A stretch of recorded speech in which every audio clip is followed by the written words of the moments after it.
Assalamualaikum kardeşim. Sizler özlerini tanıştırırsa birinci.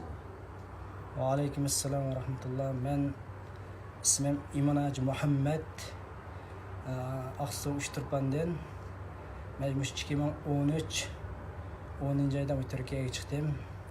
Çıkış sebepleri Çıkış neden çıkan? sebebim şu Xitay'dan ki beni tol izlep Patumay aşağıda tol izlep bizge Normal yaşaş. yaşaş imkaniyetimiz yok. Onun için ben bir yıldır siyasi olarak Xitay'dan torması yattım. Yetiş jarayonida nurg'un kulfatlarni tatqashqa men bir şeyga chiqishga majbur bo'ldim. Balarimni tashib etib chiqdim. Chiqib bu yerga chiqqandan keyin ayolim keyin chiqdi. Shu yerga kelib Ben qolgan. sana bir soru sorayım. Turma yetiş jarayonida mesela qarınlab jinoyatchi bo'lgan sillarmi boshqa qarindoshlar yanında ega musibat tortgan boshqa odamlarni ko'rgan shahid bo'lgan. Nurg'un birodarlar bor, nurg'un birodarni etyapti. Ko'z oldimizda etyapti birodarlar. Bu aytilgan jinoyat nima? Bu jinoyatni asosan Xitoyni o'tgan hamda. Xitoyni o'tgan jinoyati bor. Xitoyni o'tadi, munofiqchasidan o'tadi, u birodarlar etilib ketdi hamda shu. Boshqacha. Qolgan birodarlarim bor, shu kichkina bir sinalg'idan chigan ham kichkina bir nima deyman nasda shuni bilan bizni 20 yildan kesdi bu bilan. Bir sınav bir video ko'rdingda. Video ko'rdingda boshqa jinoyatimiz yo'q. Shundan keyin bu bilan aram bermadi bizdan. Nega bo'lsang siyosiy u yerga bo'lsang, bu yerga bo'lsang, men qartizim qilib zot bizga aram bermay, hatto uyda yotsaqmi, uyda aram bermay, uyni qiqib, shuncha bir yarim solaymiz deb shuncha qatı biz tormi kirketsak, ya buni yoq kirsak ya biz ulg'an bo'lib chiqsak bo'ladi ekan. Bo'lmasa bir yoq o'zimizni ep chiqsak bo'ladi ekan deb nega chiqishga majbur bo'ldik biz. Chiqqandan keyin chiqqandan ko'rsaldingiz. Chiqqandan keyin 1-2 yildan keyin tuqqan bilan kurashdik, aloqalashdik, opam bilan telefon qildim.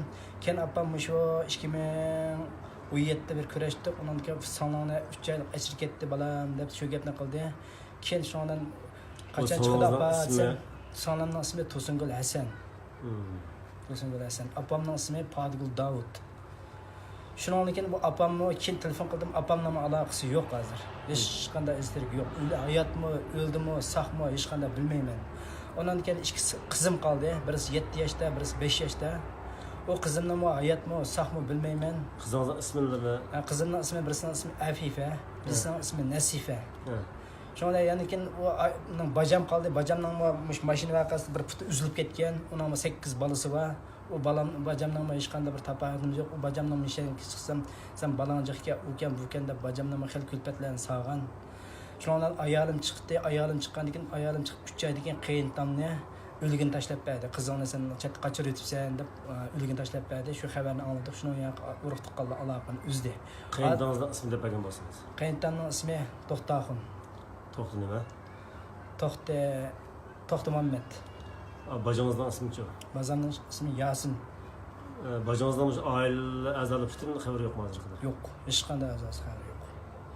Shuni bilan biz hech qanday aloqa yo'q. Shu ayolim ikki qizimni dardida yig'lab kunga ko'ngli yerimindi. Nima kuni kirib ketganda, nima bo'lib ketib qolganda deb shuni bilan hozir shu musibat ichida o'tirmiz endi.